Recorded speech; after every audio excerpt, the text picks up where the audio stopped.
Rien d'autre ne m'importe que d'aller au ciel. Et si je dois mourir sous les rires impies, qu'il me soit accordé les forces essentielles à tenir haut la croix du Seigneur Jésus-Christ. À tenir haut la croix du Seigneur Jésus-Christ. Chers sujets du Royaume de France, chers amis chevaliers, bienvenue sur la chaîne de l'Aventurier Catholique. J'ai évoqué la possibilité de vous parler de ma relation à la petite Thérèse. Ceci étant une icône originale peinte par un ami frère, pour moi, à mon intention, compte tenu de la relation que j'ai pu avoir avec Sainte Thérèse de l'Enfant Jésus. Donc, la petite Thérèse, pour ceux qui ne la connaissent pas, Thérèse de Lisieux. Sainte Thérèse de l'Enfant Jésus. Donc, cela implique que je vous raconte un peu ma vie et je vais le faire à l'usage de certains qui sont en recherche, à qui cela pourra peut-être servir, être utile, et leur démontrer que lorsque Dieu veut vous indiquer une direction, il n'hésite pas à vous envoyer de gros panneaux lumineux. Voilà, à condition de demander vraiment votre chemin. Voilà, évidemment, si vous vous contentez de descendre le fleuve sans autre question, Dieu vous laissera tranquille dans votre dérive. Et dans la mesure où vous en appelez au ciel, Dieu vous montrera l'endroit où il faut aller, et parfois de manière très tranchante et très incisive. Pour moi, ça a toujours été le cas. Ça a toujours été euh, direct, très directif, tout en préservant évidemment mon libre arbitre et tout en me montrant que la direction qu'il me propose est souvent la meilleure. Bon, c'est toujours le cas d'ailleurs, hein. Dieu n'est pas là pour nous induire en erreur et nous tromper. Voilà, alors ma rencontre avec la petite Thérèse, elle s'est faite dans des circonstances assez troubles, on va dire. Je venais de m'émanciper du foyer maternel. J'avais quitté depuis quelques années ma petite chambre de la maison de banlieue de mes parents, banlieue parisienne, pour m'émanciper. J'avais été militaire, j'avais acheté mon premier voilier, j'avais une voiture puissante. Et un jour, tout ceci s'écroule. Alors, je ne vais pas vous raconter le détail, mais je me retrouve sans job, sans voilier et contraint de retourner à la case départ. Voilà, j'avais 23 ans, c'est un peu difficile, un petit peu durail, on va dire. Et donc me voici de retour sous les combles de la banlieue grisonnante et déprimante de mes parents, dans leur baraque en carton-pâte là, de banlieue, et à devoir exercer quelques menus jobs insipides, débiles, débilitants et sans avenir, me retrouvant à essayer de refaire de vagues études inintéressantes de commerce. À l'époque, j'avais trouvé ça en alternance dans une société, et je passe de la BM au scooter. Et les ailes coupées, quoi, direct, terminé. Bon, je vous affirme qu'une telle situation pour un jeune de 22 ans, bon, faut avoir le moral. Donc j'en étais là euh, à songer à mon avenir, et tout en ayant euh, en arrière-fond, et je l'ai toujours eu, un appel de l'infini et du large, quoi. En me disant, mais je rêvais de grand large et de voilier, j'ai plus de voilier, j'en ai eu un magnifique et j'en ai plus. Je rêvais d'infini et d'horizon et je me retrouve coincé en banlieue parisienne. Dur, dur. Bon, voilà le contexte. Alors, pas terrible, hein, pas terrible. Retour chez papa, maman, alors qu'on a connu une forme d'émancipation. Les jeunes qui connaissent ça, bon, vous voyez un peu ce que je veux dire. ou les jeunes qui n'ont jamais eu l'opportunité d'aller s'émanciper et de vivre leur vie, et qui sont coincés chez papa-maman sans thune, sans réelle perspective d'avenir, parce que le boulot, bah, c'est pas vraiment ça, et sans femme et sans, enfin, des copines, mais une vraie femme, bon, ça court pas sous le sabot d'un cheval. Euh, bon, c'est pas ça l'expression, peu importe.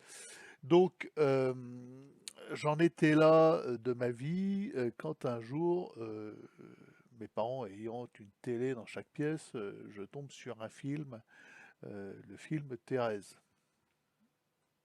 Alors, je ne sais pas ceux qui l'ont vu, je refuse de le revoir moi-même parce que je reste sur le souvenir que j'en ai, qui est une conversion brutale, en fait. Autant le dire, je suis happé par l'histoire de cette fille qui rentre au Carmel à 15 ans et qui a une relation directe à Dieu, verticale, euh, hallucinante, surclassant toutes mes ambitions d'horizon, d'infini, etc. Je suis saisi littéralement par cette histoire et par la petite Thérèse. On peut pas faire plus converti que ça. Alors j'étais déjà auparavant un peu chrétien, on va dire, un peu catholique, mais formé façon Neuvus-Sordo, étant né en 66, j'ai eu à subir le catéchisme euh, révolutionnaire où on faisait des dessins, où on découpait des farandoles de bonhommes qui se tiennent la main, etc. Enfin, vous voyez ce genre de niaiserie où l'on nous faisait faire la première communion en approchant de l'autel, une main dessus, une main dessous, et prendre l'hostie comme ça avec ses doigts. Voilà, direct plongé dans le Novus Ordo. Donc c'était le type de catholique que j'étais, quoi. Je ne connaissais pas autre chose. Mes parents étant catholiques, mais immergés totalement dans le Novus Ordo, ayant fait leur cette réforme, le modernisme, on va dire. Donc j'en étais là. Donc c'était pas, je n'avais aucune idée de la tradition à l'époque, aucune, strictement aucune, si ce n'est que Monseigneur Lefebvre, dans l'esprit de ces gens-là, Novus Ordo était un méchant, qui avait osé procéder à un acte révolutionnaire des sacres en 1988, voilà, ce qui le rendait encore plus méchant. Il était excommunié, donc tous ceux qui suivaient Monseigneur Lefebvre étaient excommuniés. Voilà où en était ma pensée à moi. Bon. Ah, le bon Dieu a utilisé ce que j'étais et la manière dont il pouvait me toucher le plus radicalement. Et il a utilisé un film cinématographique. Voilà, Dieu se sert de tout. Alors certains vont dire, ah oui, moi je l'ai vu ce film, oh, c'est pas très catholique, il prend des libertés, etc., etc.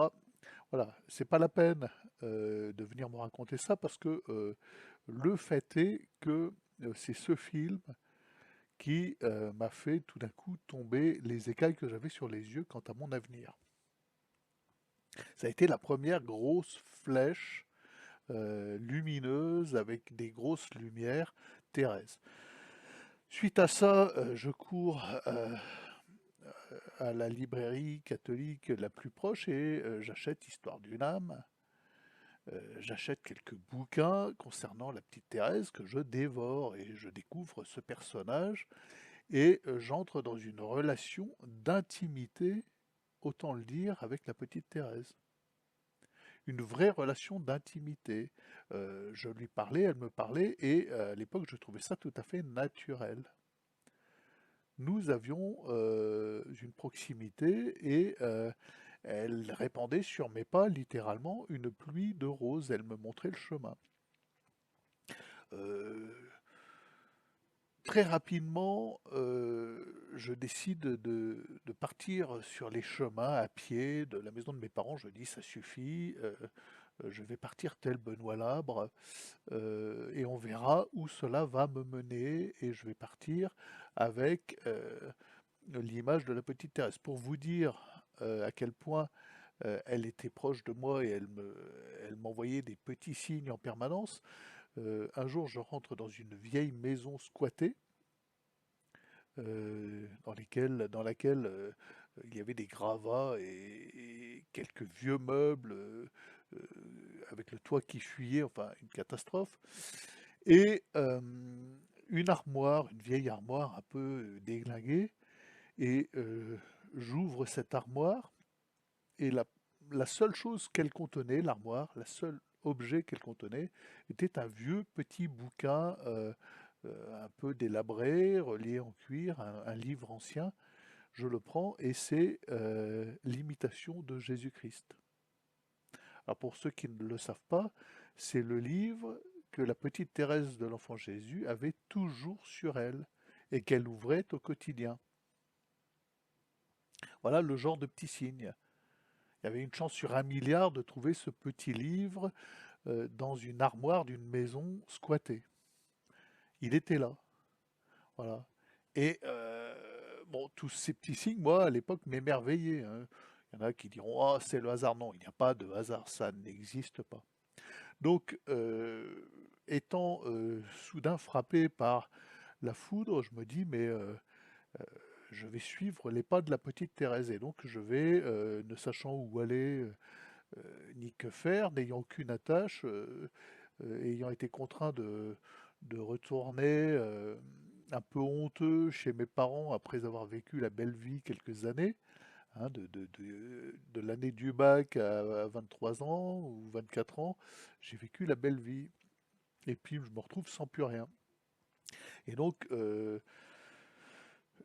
je quitte mon job, j'abandonne ces épouvantables études de commerce inutiles, n'est-ce pas? Pour ma part, je n'en voyais pas l'intérêt. Et je prends mon vieux sac de scout, je le charge de tout ce que je peux trouver comme matériel dans ma chambre d'adolescent, un vieux duvet pesant 5 kilos, une vieille tente en pesant 10, etc. Et je pars de la région parisienne à pied, en hiver, euh, et je commence à marcher. Voilà, en me disant, on va peut-être jusqu'à Saint-Jacques, voilà, on était au tout début des années 90. Et avec la petite Thérèse comme compagne. Ma seule compagne, la petite Thérèse. Voilà. Et vraiment, avec ses poèmes, avec ses écrits, avec euh, cette relation personnelle et particulière que j'avais avec elle. Et donc, je marche, mon sac étant très lourd, je m'abîme évidemment les pieds, je traverse la Beauce, j'arrive sur des canaux, je marche sur les berges, etc. C'est l'hiver, je me bousille littéralement les pieds et si bien que voilà, je ne peux plus faire un pas devant l'autre, j'avais des crevasses d'ampoules tellement profondes que je pouvais plus marcher au bout de quelques centaines de kilomètres, impossible de faire un pas de plus. Et je me mets sur un bord de route en me disant, bah, je vais essayer de gagner un endroit où je pourrais me reposer quelque temps, mettons l'abbaye,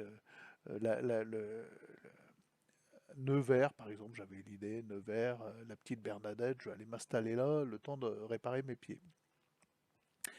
Et je suis pris par une voiture, et cette voiture m'emmène à Saint-Jaudard, Saint-Jaudard étant le noviciat des frères de Saint-Jean. Voilà. Donc c'est le chemin avec les grosses flèches de la Providence. Pour tous ceux qui s'inquiètent de leur avenir, euh, pas d'inquiétude, hein, Dieu montre le chemin. Quand il veut que vous alliez à un endroit, il vous y guide de manière directe et radicale. Je dis, ah oui, mais ça a marché pour toi. Non, je vous le dis, ça marche pour tout le monde. Pour tous ceux qui sont attentifs aux signes, et quand vous avez soif, Dieu vous donne à boire de toute façon. Et donc j'arrive au noviciat de la communauté Saint-Jean à Saint-Jaudard. à la grande époque du développement de la communauté Saint-Jean. Il se trouve que j'avais une réminiscence, ayant été scout, j'avais croisé deux frères quelques années auparavant, lors d'un camp scout en Vallée Sainte à Assise, deux frères itinérants qui allaient de monastère en monastère. Ils m'avaient marqué. Je les avais trouvés extraordinaires, je les ai jamais revus après, mais le fait est que je retombe sur euh, le nid central d'où provenaient ces gens-là. Et j'arrive en milieu d'après-midi et personne dans la cour. Il y avait deux grands cèdres immenses, ils y sont toujours d'ailleurs. Enfin, c'est pas des cèdres, deux immenses arbres, je sais pas, des ifs ou des trucs comme ça, enfin, des trucs de 40 mètres de haut, au milieu de la cour, et pas un chat, et je vois une lumière au-dessus d'un bâtiment, et j'essaye d'y aller, puis je m'aperçois que c'est la chapelle, et je rentre dans cette chapelle, et là, il y a le Saint-Sacrement exposé avec une cinquantaine de frères à genoux face au Saint-Sacrement, à cette lumière qui me happe, et tout d'un coup, une main me saisit par derrière, une main invisible, et me plonge à genoux devant le Saint-Sacrement. Alors, pour info, je ne m'étais jamais mis à genoux devant le Saint-Sacrement. Cela ne m'était jamais arrivé de ma vie, du haut de mes 20 et quelques années. Jamais. Et là, je me retrouve soudain à genoux, en état de stupéfaction, littéralement, mais de stupéfaction, saisi par la lumière du Saint-Sacrement, saisi par la puissance, la force de cette communauté priante, et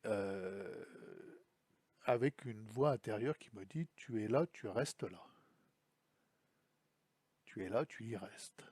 C'est la fin de ton chemin pour le moment, c'est la fin.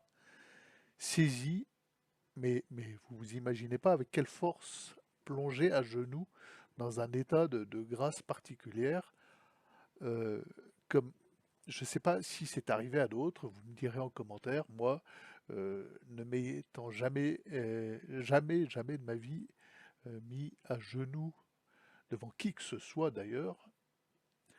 Moi, je communiais Novus Ordo, une main devant, une main comme ceci, là, et puis on attrapait l'hostie. C'est comme ça que j'avais appris, et jamais on se mettait à genoux, que ce soit à la consécration, que ce soit à aucun moment pour prier. Voilà, c'est une chose que je n'avais jamais faite. Et c'est fort, hein, en 20 et quelques années, 23 ans de vie, 24 ans de vie, jamais cela ne m'était arrivé. Et là, mais vraiment saisi, écrasé, à genoux, stupéfait. Voilà. Et donc, ce, ce- cet émerveillement a duré, on va dire, les 6 premiers mois de ma présence à Saint-Gaudard. Je n'ai plus quitté Saint-Gaudard. J'ai rencontré le maître des novices et je lui ai dit, bah, écoutez, cher père, c'était le père Étienne Marie qui est décédé à l'époque, qui est décédé depuis, hein, il est mort de la maladie de Charcot, paix à son âme. Je ne sais pas ce qui m'arrive, j'étais parti sur les chemins, j'ai rencontré la petite Thérèse, et je suis arrivé là, et je ne peux plus partir d'ici, je dois rester, et donc il faut qu'il se passe quelque chose. De fil en aiguille, bah, je vais aux cours matinaux des frères qui sont ouverts à tous les visiteurs.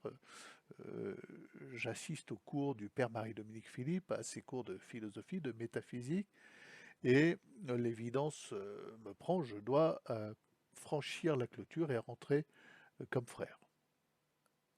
Voilà, c'est pas le moment des rentrées du noviciat, mais j'en informe le père Étienne Marie. Je dis voilà, bah, est-ce que père, est-ce que vous pouvez me faire rentrer comme frère dans la communauté? Ça sera quand même plus simple pour moi. Je ne partirai pas de toute façon que d'être dans la maison des autres avec les gentils. Ils appellent ça le parvis des gentils. Ça sera beaucoup plus simple. Et donc je me retrouve très rapidement, ils en parlent entre eux, les frères, et il voit que, bah, oui, il se passe quelque chose.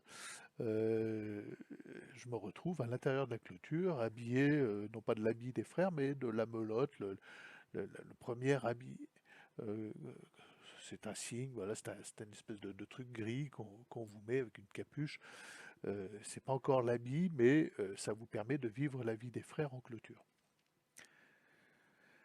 Et je vous assure que durant ces premiers temps et ces premiers mois, quand je marchais dans les couloirs, je n'étais pas seul, je n'étais jamais seul.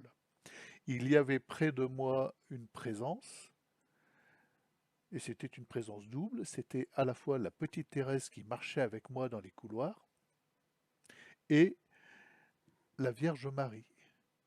Et je savais sa présence parce que il émanait de sa personne une odeur extrêmement puissante. Et je disais à mes autres frères, mais tu sens l'odeur? Et aucun des frères ne sentait l'odeur que je sentais moi. Il y avait auprès de moi la présence de la Vierge Marie. J'étais à l'endroit où je devais être, au moment où je devais y être. Voilà l'histoire. Et donc, de fil en aiguille, j'ai donc pris l'habit des frères de Saint-Jean, tout en continuant à assister aux cours du noviciat, la philosophie, la métaphysique, philosophie du vivant, etc. Ça a duré quelques temps. Et en prenant l'habit, j'ai pris un nom de frère qui n'est pas mon nom actuel, hein, mon nom de baptême.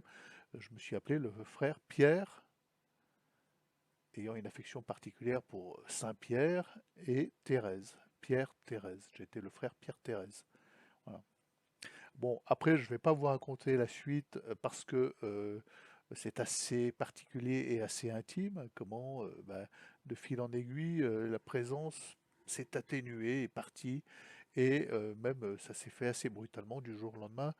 Euh, il a fallu que je m'en aille pour des raisons assez personnelles et j'ai quitté la communauté Saint-Jean. Voilà. Et je me suis retrouvé à poursuivre ma route vers Compostelle et alors ça s'est fait au bout de quelques années. Je suis quand même resté quelques années chez les frères de Saint-Jean. Alors oui, c'était le Novus Ordo, oui, c'était du modernisme, oui, nous avions des liens avec les béatitudes, oui, etc., etc. Oui, c'est un fait. Mais j'y ai vécu une expérience spirituelle extrêmement intense qui m'a construit dans ma relation à Dieu. Et depuis, avec des hauts et des bas, j'ai toujours cette même relation d'intimité à la petite Thérèse. Elle ne m'a jamais abandonné. Elle est à l'origine de mon arrivée à Saint-Jacques, qui a provoqué des rencontres extraordinaires, dont mon épouse. Voilà. Mon épouse, c'est pareil, hein, c'est un panneau lumineux, c'est elle, et nul autre, avec des grosses flèches, plaf, plaf, plaf. Voilà. Si vous saviez le détail de notre rencontre, ça vous rassurerait, à vous, tous les jeunes en recherche.